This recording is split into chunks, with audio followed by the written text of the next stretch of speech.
Hello friends, welcome to my YouTube channel economics special.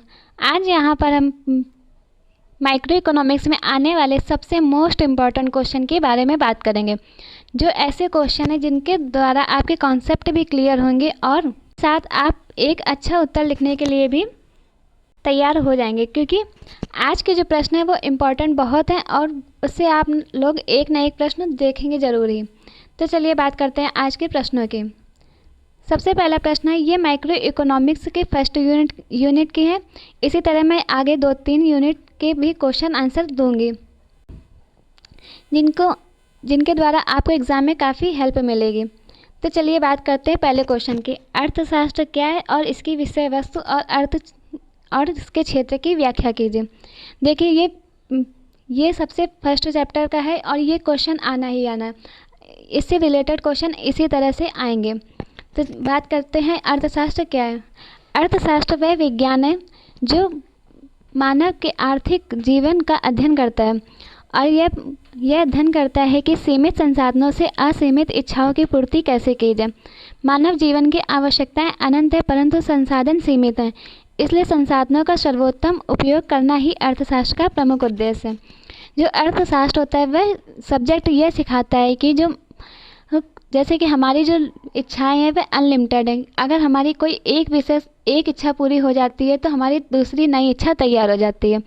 तो जो अर्थशास्त्र होता है वह यह सिखाता है कि जो हमारे पास कम रिसोर्स हैं, क्योंकि संसाधन तो बहुत ही लिमिट है। जैसे पैसे की बात करें, हमारे पास पैसे कम हैं और हमारी इच्छाएँ बहुत अधिक हैं, तो हम देखेंगे कि हमारे पैसों का सबसे बेस्ट यूटिलाइज़ कहाँ पर होगा, अर्थात हमें सबसे ज़्यादा किस चीज़ की ज़रूरत है जिसमें हम अपना पैसा सबसे पहले इन्वेस्ट करें। तो जो ये अर्थशास्त्र होता है वो ये सिखाता है कि जो कम संसाधनों पर भी अच्छे से अच्छे यूज़ करें, जिससे हमें मैक्सिमाइज सेटिस्फेक्शन प्राप्त हो। अर्थात संसाधनों का आवंटन कैसे करें, संसाधनों का कैसे यूज़ करें कि हमें अत्यधिक उपयोगिता मिले। तो जो अर्थशास्त्र है वो यह सिखाता है कि मानव के आर्थिक जीवन पर यह अध्ययन करता है और सीमित संसाधनों का, क्योंकि हमारे पास सोर्स जो है वो बहुत ही लिमिटेड है और इच्छाएं अनलिमिटेड है। तो जैसे कि जैसे लिमिटेड रिसोर्सेज का किस तरह से यूज़ करें कि हमें अनलिमिटेड वांट्स कंप्लीट हो जाए, अर्थात इससे मैक्सिमम सेटिस्फेक्शन मिले। इसी को इकोनॉमिक्स कहते हैं। जो हमारे लिमिटेड रिसोर्स हैं उनसे हमें मैक्सिमम यूटिलिटी प्राप्त हो। तो ये इसलिए संसाधनों का सर्वोत्तम उपयोग करना ही अर्थशास्त्र की मुख्य उद्देश्य है। जो अर्थशास्त्र का मेन पर्पज़ है वह लिमिटेड रिसोर्सेज के साथ साथ अनलिमिटेड वांट्स कैसे कंप्लीट की जाए। अर्थशास्त्र की विषय वस्तु को समझने के लिए कि वह किस तरह से क्या काम करती है, उसका विषय क्या है, को विभिन्न विद्वानों ने भिन्न भिन्न परिभाषाएं दी हैं। एडम स्मिथ को इकोनॉमिक्स के पिता भी कहा जाता है और एडम स्मिथ ने जो परिभाषा दी है उनके अनुसार अर्थशास्त्र संपत्ति का विज्ञान है। संपत्ति यही, जैसे कि जो हमारे पास इनकम है, जैसे पैसे रुपए, इन्हीं सब का विज्ञान है। अर्थशास्त्र मानव कल्याण का अध्ययन करता है। यह बात मार्शल ने की थी। जो एडम स्मिथ का मानना था वह सबसे ज़्यादा मानते थे कि संपत्ति का ही अध्ययन करना चाहिए। मतलब उन्होंने अर्थशास्त्र को संपत्ति के द्वारा लिया था कि संपत्ति ही बेस्ट है, श्रेष्ठ है अर्थात। और जो मार्शल, उनके अनुसार मानव कल्याण को अत्यधिक प्रायोरिटी पर रखा जाना चाहिए। परंतु जब रॉबिन्सन आए थे, इन्होंने सबसे अच्छी परिभाषा दी थी और इनकी परिभाषा ही आगे काम आती है, जो आगे एग्ज़ाम में अगर इकोनॉमिक्स के एग्ज़ाम से तैयारी करेंगे। अर्थशास्त्र वह विज्ञान है जो सीमित साधनों से असीमित इच्छाओं की पूर्ति के विकल्प का अध्ययन करता है।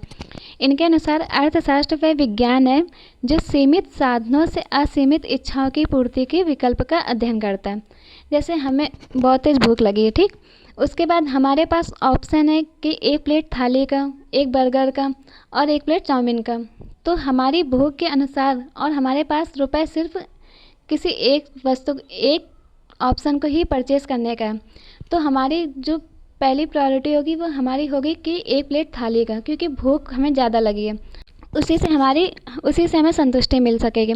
इसी तरह रॉबिन्सन ने कहा था कि जो अर्थशास्त्र होता है वह सीमित साधनों के आधार पर असीमित इच्छाओं की पूर्ति के लिए सबसे बेस्ट विकल्प तैयार करता है कि सबसे बेस्ट विकल्प क्या होगा, कि हमें किस तरह से संसाधनों का उपयोग करना चाहिए। आई होप आपको इन लोगों की परिभाषा समझ में आई होगी। अब बात करते हैं कि इनके क्षेत्र क्या है। अर्थशास्त्र को कितने क्षेत्रों में बांटा गया है? अर्थशास्त्र को मुख्यतः 2 क्षेत्रों में बांटा गया है, सूक्ष्म अर्थशास्त्र और व्यशिष्ट अर्थशास्त्र। देखिए वीडियो लंबी भी हो सकती है और अर्थात क्वेश्चन काफ़ी डीपली में पूरा एक्सप्लेन करके लिखा गया, परंतु अगर आप अच्छे से पढ़ लेंगे तो फिर आपको पेपर में काफ़ी काम आएगा। अगर ये वीडियो आप 1-2 बार देखते हैं तो आपके पूरे कॉन्सेप्ट क्लियर हो जाएंगे, जिससे आपको एग्ज़ाम में अच्छा आंसर तैयार करने में मदद मिलेगी। तो बात करते हैं सूक्ष्म अर्थशास्त्र किसे कहते हैं। सूक्ष्म अर्थशास्त्र माइक्रो इकोनॉमिक्स। जो सूक्ष्म अर्थशास्त्र होता है वह इंडिविजुअल बात करता है, अर्थात वह बात करता है कि जो व्यक्तिगत इकाइयों जैसे उपभोक्ता, उत्पादक, फर्म या उद्योग के आर्थिक व्यवहार का अध्ययन करता है। माइक्रो इकोनॉमिक्स में हम बहुत ही माइक्रो लेवल पर अध्ययन करते हैं। यहाँ पर हम केवल अपने देश या अपने एक फर्म पर ही नियंत्रण रखते हैं। इसमें हमें अपने देश नहीं, अर्थात केवल एक इंडिविजुअली स्टडी करी जाती है। इसमें हमें देश या विदेश के व्यापारों से मतलब नहीं होता है। इसमें केवल अपने तक ही सीमित रखा जाता है कि किसी जैसे उपभोक्ता, उत्पादक, फर्म या उद्योग के आर्थिक व्यवहार का अध्ययन करता है। ये जो सूक्ष्म अर्थशास्त्र होता है यह बताता है कि व्यक्ति अपनी सीमित आय का उपयोग कैसे करता है, फर्म उत्पादन का स्तर कैसे तय करती है और किसी वस्तु के मूल्य का निर्धारण कैसे करता है। ये सब जो बातें होती हैं ये सूक्ष्म अर्थशास्त्र के अंतर्गत आती हैं। इनके जो मुख्य विषय होते हैं सूक्ष्म अर्थशास्त्र का कि किसके माध्यम से हम सूक्ष्म अर्थशास्त्र का अध्ययन करते हैं। तो मांग और आपूर्ति, मूल्य निर्धारण, उपभोक्ता व्यवहार। ये जो मांग और आपूर्ति है ये भी सूक्ष्म अर्थशास्त्र में ही पढ़ेंगे, अर्थात माइक्रो इकोनॉमिक्स में पढ़ा जाता है। मूल्य निर्धारण की प्रक्रिया भी माइक्रो इकोनॉमिक्स में ही करवाई जाती है। उपभोक्ता व्यवहार भी माइक्रो इकोनॉमिक्स के अंतर्गत ही आता है। उत्पादन और लागत, बाजार की प्रकृति, ये सब माइक्रो इकोनॉमिक्स के द्वारा ही स्पष्ट होती हैं, क्योंकि जो हमारा सब्जेक्ट है अभी माइक्रो इकोनॉमिक्स जैसे पढ़ रहे हैं हम लोग, तो इसमें हम लोग बाजारों की प्रकृति, पूर्ण प्रतियोगिता, अल्पाधिकार, मोनोपोली, ये सब पढ़ते हैं और कंज्यूमर के बारे में भी पढ़ते हैं। तो ये जो बातें होती हैं ये सब माइक्रो इकोनॉमिक्स में आते हैं। और जो अर्थशास्त्र का दूसरा भाग होता है वह होता है व्यशिष्ट या व्यापक अर्थशास्त्र, माइक्रो इकोनॉमिक्स। ये जो माइक्रो इकोनॉमिक्स है ये कम्प्लीटली बात करता है संपूर्ण अर्थव्यवस्था की। ये जो बात करेगा ये पूरी तरह से पूरे देश के लिए बात करेगा। और ये जो राष्ट्रीय आय, बचत, निवेश, रोजगार, मुद्रा, ये इन सब के बारे में बातें करता है व्यापक अर्थशास्त्र।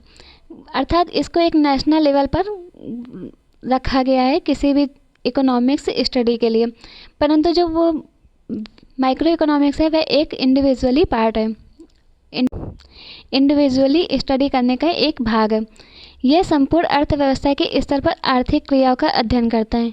यह राष्ट्रीय आय, बचत, निवेश, रोजगार, मुद्रा, महंगाई आदि का विश्लेषण करता है। इसके जो मुख्य विषय होते हैं वह राष्ट्रीय आय का निर्धारण, अर्थात जो मैक्रो इकोनॉमिक्स होता है इसका कहाँ पर यूज़ किया जाता है। जब राष्ट्रीय आय का निर्धारण करते हैं तब भी हम मैक्रो इकोनॉमिक्स की ही बात करते हैं। समग्र मांग एवं समग्र आपूर्ति, मुद्रास्फीति एवं बेरोजगारी, आर्थिक विकास और आर्थिक नीतियाँ, ये सभी जो होते हैं ये मैक्रो इकोनॉमिक्स के अंतर्गत आते हैं। जो मैक्रो इकोनॉमिक्स का होता है इसका काफ़ी नेशनल लेवल पर देखा जाता है। और ये जो माइक्रो इकोनॉमिक्स होता है ये इंडिविजुअली बात करता है, अर्थात उसको केवल एक फर्म से ही मतलब रहता है। वह पूरे देश की आय और या फिर महंगाई पर बात नहीं करता। जब मैक्रो इकोनॉमिक्स में पढ़ेंगे तो हम लोग उसमें जीएनपी, जीडीपी, इन सब के बारे में पढ़ेंगे, परंतु माइक्रो इकोनॉमिक्स में हम ऐसा कुछ भी नहीं पढ़ते हैं। उसमें वस्तु के उत्पादन, उपभोक्ता व्यवहार, इन सब की बात की जाती है। तो देखेंगे फाइनल कंक्लूजन क्या निकलता है। अर्थशास्त्र की विषय वस्तु बहुत व्यापक है, अर्थात ये काफ़ी बड़े लेवल का है। यह न केवल उत्पादन, वितरण और उपभोग का अध्ययन करता है, परंतु बल्कि यह भी बताता है कि सीमित संसाधनों का उपयोग अधिकतम लाभ और मानव कल्याण के लिए कैसे किया जाता है। इस प्रकार अर्थशास्त्र मानव जीवन का आर्थिक पक्ष का वैज्ञानिक अध्ययन है। जो इकोनॉमिक्स है, मैक्रो माइक्रो दोनों मिलाकर, वह यह बताता है कि किसी की लाभ को अधिकतम कैसे किया जाए और इसका मानव कल्याण के लिए कैसे यूज़ किया जाए। जैसे कि जब किसी फैक्ट्री को लाभ होगा, ठीक, तो उसके बाद वो और ही ज़्यादा टैक्स भी देगा। जब वो टैक्स पे करेगा तो गवर्नमेंट के पास पैसा आएगा जो कि मानव कल्याण के लिए यूज़ कर सकेगी। अब बात करेंगे दूसरे क्वेश्चन की। अर्थशास्त्र की शाखाओं की व्याख्या कीजिए तथा अर्थशास्त्र आर्थिक समस्याओं पर विचार कीजिए। अर्थशास्त्र की शाखाएं, भाग, ये सब मैक्रो ही है, तो ये दोनों क्वेश्चन लगभग सेम ही हो गए, परंतु इसमें भी देखेंगे हम लोग। सूक्ष्म अर्थशास्त्र, माइक्रो इकोनॉमिक्स, इसमें व्यक्तिगत, उपभोक्ता, उत्पादक, फर्म और बाजार के व्यवहार का अध्ययन किया जाता है। यह अध्ययन करता है कि किसी वस्तु की कीमत कैसे तय होती है और मांग और आपूर्ति का संतुलन कैसे बनता है। जो माइक्रो इकोनॉमिक्स होता है वह उपभोक्ता, उत्पादक, इन सब की बात करता है, और जो मैक्रो इकोनॉमिक्स होता है वह संपूर्ण अर्थव्यवस्था जैसे राष्ट्रीय आय, बेरोजगारी, मुद्रास्फीति, आर्थिक विकास, इन सब की बात करता है। हर अर्थव्यवस्था को कुछ प्रमुख आर्थिक समस्याओं का सामना करना पड़ता है। देखिए, आर्थिक समस्याओं के बारे में एग्जाम में पूछा जाता है, अगर ऐसे नहीं तो लघु उत्तरीय प्रश्न के अकॉर्डिंग पूछ लिया जाएगा कि अर्थशास्त्र की समस्याएं क्या हैं।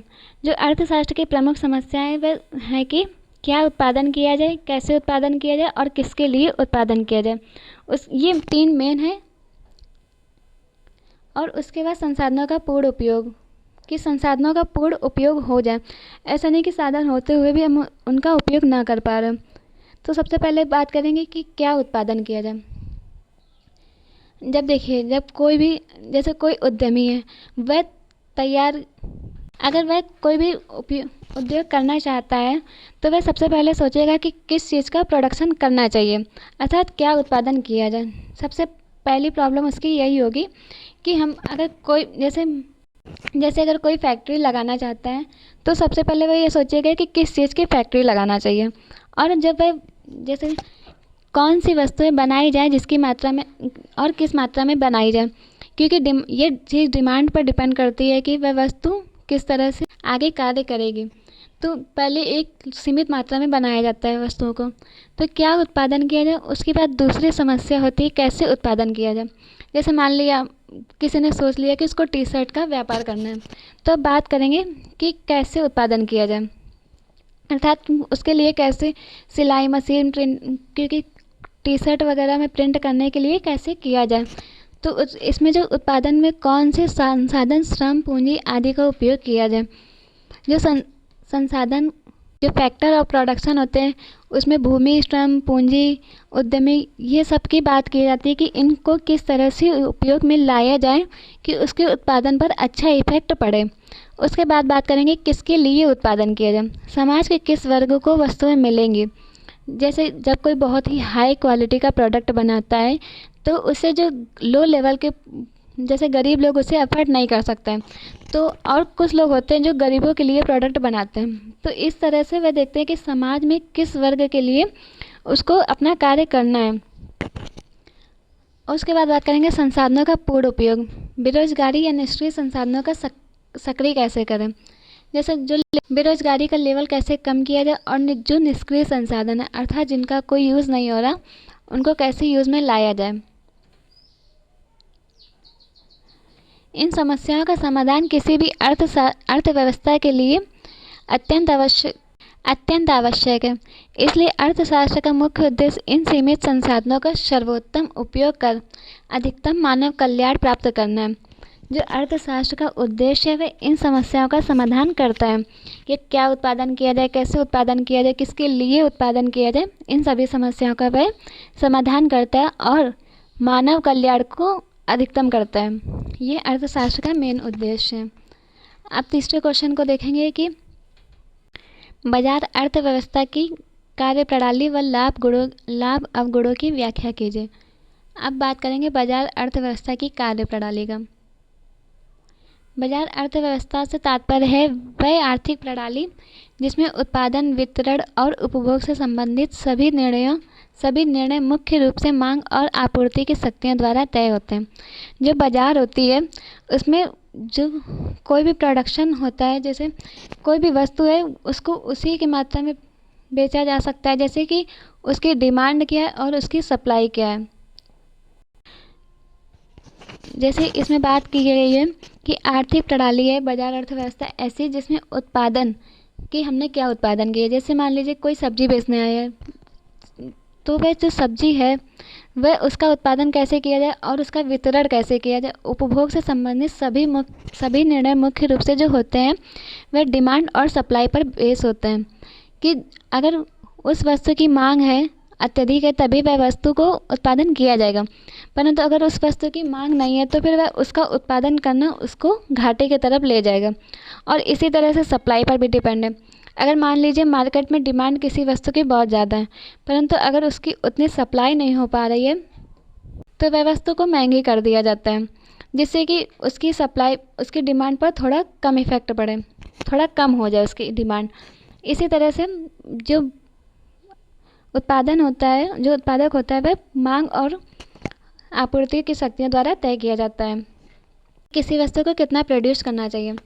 सरकार की भूमिका यहाँ बहुत सीमित होती है। जो बाजार अर्थव्यवस्था होती है इसमें गवर्नमेंट का इतना रोल नहीं रहता है। व्यक्ति अपने लाभ के लिए, स्वलाभ की प्रेरणा से आर्थिक गतिविधियों में भाग लेते हैं। जो व्यक्ति होते हैं, जैसे कोई भी प्रोड्यूसर आता है या फिर जिनकी फैक्ट्री वगैरह होती है, वह अपने लाभ के लिए ही इन गतिविधियों में भाग लेते हैं। अमेरिका, जापान आदि देश इस व्यवस्था के प्रमुख उदाहरण हैं। जैसे आप अमेरिका में देखेंगे, वहाँ सबसे ज़्यादा पूंजीवाद है, मतलब प्रत्येक मनुष्य अपना अपना कुछ ना कुछ कार्य कर रहा है। और इसी तरह से जापान में भी है, ये लोग अपने स्वलाभ के लिए कार्य करते हैं। बाजार अर्थव्यवस्था की कार्यप्रणाली को समझेंगे अब हम लोग। मांग और आपूर्ति का नियम। बाजार में वस्तुओं के मूल्य और मांग, मात्रा और आपूर्ति की शक्तियों से निर्धारित होती है। जो बाजार में वस्तुओं का मूल्य होता है कि किसी वस्तु का कितना मूल्य होता है, ये बात की गई थी कि यह मांग और आपूर्ति के द्वारा ही निर्धारित होता है। कि अगर किसी वस्तु की मांग ज़्यादा है और उसकी सप्लाई कम है तो फिर वस्तु महंगी होगी, और किसी वस्तु की सप्लाई ज़्यादा है और मांग कम है तो उस वस्तु की कीमत कम होगी। जब मांग बढ़ती है तो मूल्य बढ़ता है और उत्पादन को प्रोत्साहन मिलता है, जबकि आपूर्ति बढ़ने पर मूल्य घट जाता है। इसको मांग का नियम भी कहते हैं।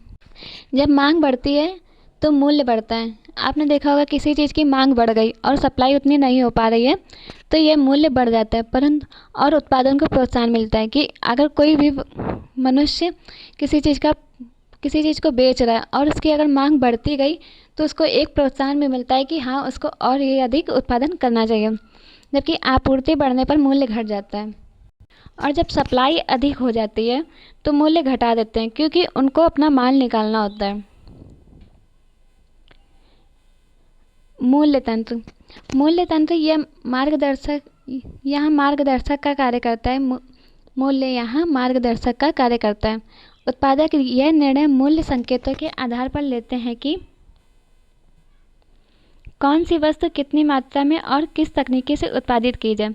जो मूल्य तंत्र होता है वह ये बताता है कि कौन सी वस्तु कितनी मात्रा में और किस तकनीकी से उत्पादन किया जाए कि एक उद्यमी को लाभ हो, ना कि हानि में हो। और बाजार प्रतिस्पर्धा की बात करें, बाजार में अनेक विक्रेता और खरीदार होने के कारण स्वतः प्रतिस्पर्धा रहती है, जो वस्तुओं की गुणवत्ता सुधारती है और मूल्य को संतुलित रखती है। देखिए, कंपटीशन इतना ज़्यादा हाई लेवल का है कि अगर कोई उद्यमी है तो वह अपने जो गुड प्रोड्यूस कर रहा है उसकी क्वालिटी अच्छी करेगा, जिसकी वजह से लोग उसकी वस्तुओं को ज़्यादा खरीदें, और इसी वजह से उनकी अच्छी गुणवत्ता वाली वस्तुएं भी बाजार में आती हैं। लाभ की प्रेरणा से तात्पर्य है कि उत्पादन का मुख्य उद्देश्य अधिकतम लाभ कमाना ही होता है। जो उत्पादन करता है वो उसका मेन पर्पज़ यही होता है कि उसको अत्यधिक लाभ मिले। यही प्रेरणा नवाचार और उत्पादकता को बढ़ावा देती है। उपभोक्ता संप्रभुता। उपभोक्ता की मांग यह तय करती है कि कौन सी वस्तु उत्पादित होगी, अतः उपभोक्ता को सर्वोच्च स्थान प्राप्त होता है। उपभोक्ता संप्रभुता यह बताती है कि उसे यह तय किया जाता है कि वस्तु कितनी उत्पादित हो, कौन सी उत्पादित होगी, और उपभोक्ता को सर्वोच्च स्थान प्राप्त होता है। जो जैसे कि जो उत्पादक होते हैं, जैसे खरीदार, जो शॉपकीपर होते हैं, उनके लिए एक कहावत है, ग्राहक भगवान का रूप है। इसी तरह से ग्राहक जो होता है उपभोक्ता होता है, और उपभोक्ता को सर्वोच्च स्थान प्राप्त होता है। अभी देखेंगे बाजार अर्थव्यवस्था के लाभ क्या क्या है। आर्थिक स्वतंत्रता। इसमें आर्थिक स्वतंत्रता होती है कि व्यक्ति अपनी रुचि के अनुसार कार्य व व्यवसाय चुन सकता है। जो व्यक्ति होता है वह अपनी रुचि के अनुसार कि उसे किस कार्य में इंटरेस्ट है वह वही कार्य करेगा, कोई किसी तरह से बाउंडेशन नहीं होती। संसाधनों का कुशल उपयोग। प्रतिस्पर्धा से संसाधनों का सर्वोत्तम उपयोग होता है।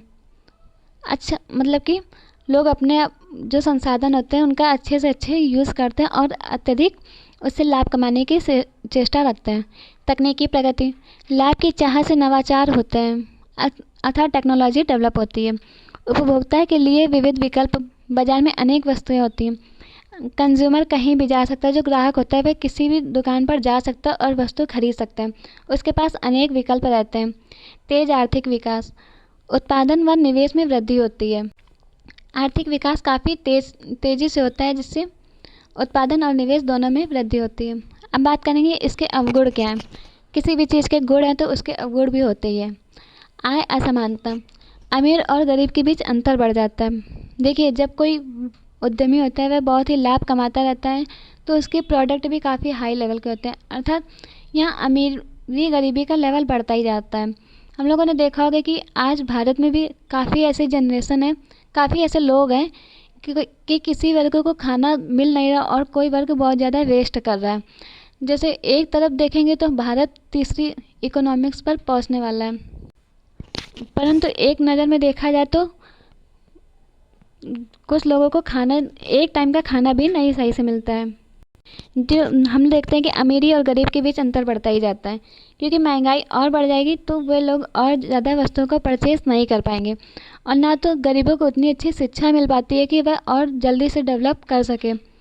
श्रमिक का शोषण भी काफ़ी होता है।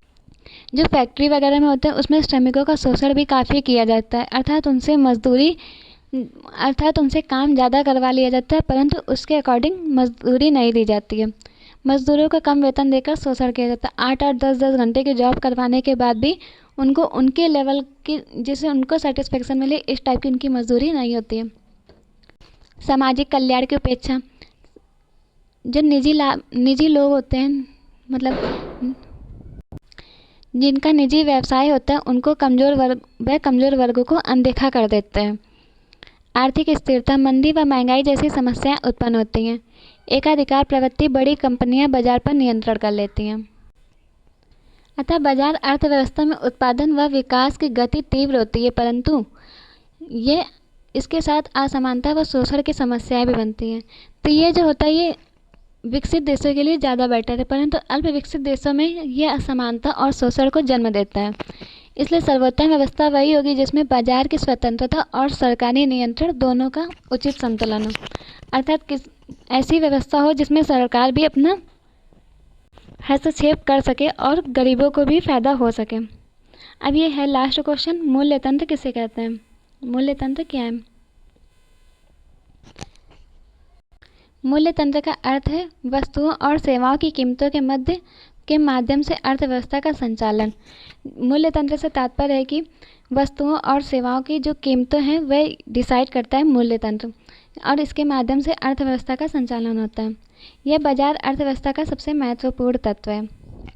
जो बाजार अर्थव्यवस्था होती है उसमें मूल्य तंत्र सबसे ज़्यादा इम्पॉर्टेंट होता है, क्योंकि वह इसी के द्वारा कीमत निर्धारण करता है। यह एक अदृश्य हाथ की तरह कार्य करता है, जो बिना किसी सरकारी हस्तक्षेप के यह तय करता है कि क्या उत्पादित होगा, कैसे उत्पादित होगा और किसके लिए उत्पादित होगा। ये जो आर्थिक समस्याएं थी तीनों, याद रखिएगा। ये एक अदृश्य हाथ की तरह कार्य करता है, जो कि दिखाई नहीं देता है मूल्य तंत्र, परंतु ये अपना कार्य करता है कि किस तरह से वस्तु को प्रोडक्ट करना है, क्या प्रोडक्ट करना है, कैसे करना है, किसके लिए करना है, यह सब इसके द्वारा तय किया जाता है। मूल्य तंत्र मांग और आपूर्ति की शक्तियों पर आधारित होता है। मूल्य तंत्र से तात्पर्य मूल्य डिसाइड करना, कीमत निर्धारण भी बोल सकते हैं। हालांकि क्वेश्चन जो आएगा वो मूल्य तंत्र के अगर आएगा तो उसमें ये सब लिखना, और जब कीमत निर्धारण वाला आएगा उसमें दूसरा कॉन्सेप्ट लिखना होगा। दूसरा आंसर, मूल्य तंत्र मांग और आपूर्ति की शक्तियों पर निर्धारित होता है। मांग और आपूर्ति की शक्तियों अर्थात इन्हीं के माध्यम से तय करेगा कि मूल्य कैसा होना चाहिए, मूल्य कितना होना चाहिए, कितना कौन व्यक्ति अफोर्ड कर सकता है, कौन नहीं। मूल्य तंत्र के प्रमुख कार्य। अब बात करेंगे कि मूल्य तंत्र के कार्य कौन कौन से हैं। संसाधनों का आवंटन। मूल्य तंत्र यह तय करता है कि अर्थव्यवस्था के सीमित संसाधनों का उपयोग कहाँ किया जाए। जिन वस्तुओं की कीमत अधिक संसाधनों का उपयोग कहाँ किया जाए। जिन वस्तुओं की कीमत अधिक होती है वहाँ लाभ की संभावना अधिक होती है। जैसे कि कीमत अधिक होती, अगर कोई महंगा प्रोडक्ट है जैसे एसी हो गई, कार हो गई, इन सब की अगर इनकी कीमतें अधिक है तो इसमें लाभ भी सबसे अधिकतम होता है एक कम कीमत वाली वस्तुओं से। इसलिए उत्पादक अपने संसाधन, भूमि, श्रम, पूंजी उन वस्तुओं के उत्पादन में लगाता है। जो उत्पादक होता है वह अपने संसाधन को इन्हीं वस्तुओं के उत्पादन में लगाता है कि जिनसे उनको अत्यधिक लाभ प्राप्त हो सके। इसके विपरीत जिन वस्तुओं की कीमत कम होती है वहाँ से संसाधन हट जाते हैं, और अगर किसी वस्तु की कीमतें कम है तो उसका आप देखेंगे कि वह मार्केट में उतना आता भी नहीं है। अब जैसे बात करें तो पहले कीपैड फ़ोन चलते थे, परंतु जैसे जैसे उसकी कीमत तो कम हुई और अब वह मार्केट में उस लेवल पर नहीं आते जितना पहले आते थे। अब एंड्रॉयड ज़्यादा आते हैं, एंड्रॉयड ही आते हैं, और जो वो वाले फ़ोन आते हैं उनका प्रोडक्शन अब उस लेवल पर नहीं किया जाता है। उदाहरण, यदि मोबाइल फ़ोन की कीमत बढ़ती है तो अधिक संसाधन मोबाइल उद्योग में लगेंगे। उत्पादन का नियंत्रण। जो मूल्य तंत्र होता है वह उत्पादन पर नियंत्रण भी करवाता है। वस्तुओं की कीमत में परिवर्तन से उत्पादन की मात्रा प्रभावित होती है। वस्तुओं की जब कीमतों में परिवर्तन आता है तो उत्पादन की मात्रा कि वह कितना उत्पादन करता है यह भी प्रभावित होता है। जैसे अगर वस्तु की प्राइस अधिक हो गई तो उसकी डिमांड लो हो जाती है, इस वजह से उत्पादन भी कम होने लगता है। यदि किसी वस्तु की कीमत बढ़ती है तो उत्पादक उस वस्तु को उत्पादन बढ़ा देते हैं क्योंकि उन्हें लाभ मिलता है। अर्थात किसी वस्तु कीमत बढ़ती है तो उसमें उत्पादक को लाभ मिलता है, इस वजह से वह और ये अधिक जो उसके संसाधन होते हैं उनका इसी में प्रयोग करते हैं। यदि कीमत घटती है तो उत्पादन कम कर दिया जाता है। अगर कोई भी वस्तु महंगी हो गई है तो उससे उसको लाभ अधिक मिलता है, इस वजह से वह उत्पादन भी अधिक करने लगता है। यदि कीमत घटती है तो उत्पादन कम कर देते हैं क्योंकि उससे उनको लाभ नहीं प्राप्त होता है। गेहूं के दाम बढ़ने पर किसान अधिक गेहूं बोएगा। यह एक इसका एग्जाम्पल है कि किस तरह से उत्पादन पर नियंत्रण होता है। उपभोग का नियंत्रण। यह कंजम्पशन पर भी कीमतें उपभोक्ता की क्रय शक्ति को भी नियंत्रित करती है। जब वस्तुओं की कीमतें बढ़ती हैं तो लोग उनका उपभोग कम कर देते हैं, और जब कीमतें घटती हैं तो उपभोग बढ़ा देते हैं। जैसे जब पेट्रोल महंगा होता है तो लोग उसका उपयोग कम करते हैं। जैसे जब पेट्रोल सस्ता होता है तो कोई लोग कहीं भी अपनी बाइक राइडिंग पर निकल जाते हैं, परंतु जब महंगा होता है तो वह लोग सोच समझ कर काम करते हैं। इसी तरह देखेंगे उत्पादन का वितरण। मूल्य तंत्र यह तय करता है कि उत्पादित वस्तुएं समाज में किससे और कितनी मात्रा में मिलेंगी। जो मूल्य तंत्र होता है वह यह भी डिसाइड करता है कि किस वर्ग को कितनी मात्रा में वस्तुएं मिलेंगी।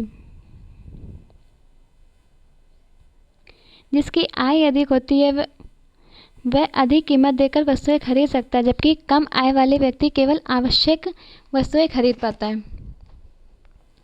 आर्थिक स्थिरता बनाए रखना। मांग और आपूर्ति में संतुलन बनाए रखने से मूल्य तंत्र बाजार को स्थिर रखता है। जब मांग और आपूर्ति में संतुलन बना रहता है तो मूल्य तंत्र जो होता है वह बाजार को स्थिर रखता है। यदि किसी वस्तु की अधिक मांग होती है तो कीमतें बढ़ती है और आपूर्ति बढ़ाने की प्रेरणा मिलती है। इससे समय के साथ संतुलन स्थापित होता है। जैसे जब किसी वस्तु की मांग अधिक हो जाती है तो जो उद्यमी होता है वह वस्तु की कीमत बढ़ा देता है जिससे उसकी मांग पर थोड़ा कमी आ जाए, क्योंकि जब एकदम से हाई रेट होंगे तो वह वस्तु इतनी परचेस नहीं की जाएगी। इस तरह से आर्थिक स्थिरता बनाई जाती है। इसमें देखेंगे फाइनल कंक्लूजन क्या निकलता है। मूल्य तंत्र बाजार अर्थव्यवस्था की आत्मा है। जो मूल्य तंत्र होता है इसी के आधार यह बाजार अर्थव्यवस्था में काफ़ी इम्पॉर्टेंट रोल प्ले करता है। इसी के माध्यम से उत्पादन, उपभोग और वितरण से जुड़े निर्णय स्वतः हो जाते हैं। हालांकि यह व्यवस्था संसाधनों के कुशल उपयोग करती है, परंतु सरकार की इसकी कमियों जैसे असमानता, शोषण और एकाधिकार को दूर करने के लिए हस्तक्षेप करना आवश्यक होता है। ये मूल्य तंत्र को इस तरह से एक्सप्लेन किया जा सकता है। आई होप आप लोगों को लेक्चर पसंद आई हो। अगर वीडियो पसंद आई हो तो वीडियो को लाइक करिएगा और ये सारे क्वेश्चन एक बार पढ़कर ज़रूर जाइएगा, पेपर में ज़रूर से ज़रूर आएंगे, और चैनल को सब्सक्राइब भी करिएगा। Thank you.